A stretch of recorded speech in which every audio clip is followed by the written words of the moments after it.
नागपूर येथील पवित्र दीक्षाभूमी ही ह्या देशातील समस्त बौद्ध आंबेडकरी जनतेची अस्मिता आहे, श्रद्धास्थान आहे आणि देशातील लाखो जनता त्या ठिकाणी नतमस्तक होण्यासाठी वर्षभर येत असतात। नुकतंच दीक्षाभूमीवर जाऊन त्या ठिकाणी सुरू असलेल्या नियोजित पार्किंगच्या कामाची पाहणी केली असता मोठमोठे खड्डे त्या ठिकाणी खोदण्यात आलेले आहे। त्या खड्ड्यांमध्ये पाणी साचलेलं आहे आणि ह्या खड्ड्यांमुळे जो स्तूप आहे त्याला देखील इजा पोहोचण्याची दाट शक्यता निर्माण झालेली आहे आणि म्हणून शासनाला राष्ट्रीय रिपब्लिकन पक्षाची नम्र विनंती आहे की असलेलं काम हे ताबडतोब थांबवा।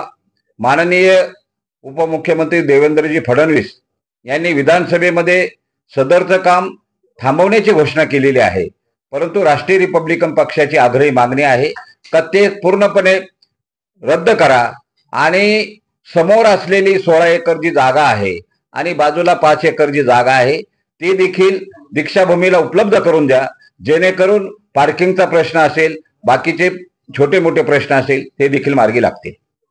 सदर ठिकाणची परिस्थिती बघितल्यानंतर अत्यंत दयनीय अशी अवस्था त्या दीक्षाभूमीच्या स्तूपाची झालेली आहे।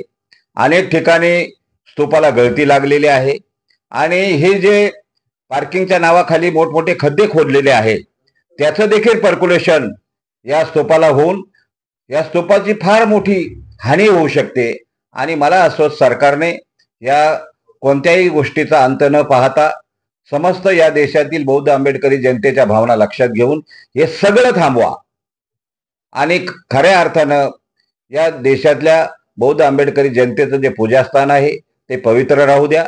कोणत्याही प्रकारचं तिथं अतिक्रमण होता कामा नये अशी राष्ट्रीय रिपब्लिकन पक्षाची आग्रही मागणी आहे। सरकारने हे जे खड्डे खोदलेले आहे, जे विद्रुपीकरण केलेलं आहे, विजयादशमी 1-1.5 महिन्याच्या अंतरावर आली येऊन ठेपली आहे आणि विजयादशमीच्या निमित्ताने त्या दीक्षाभूमीवर लाखोचा जनसागर लोटला जातो।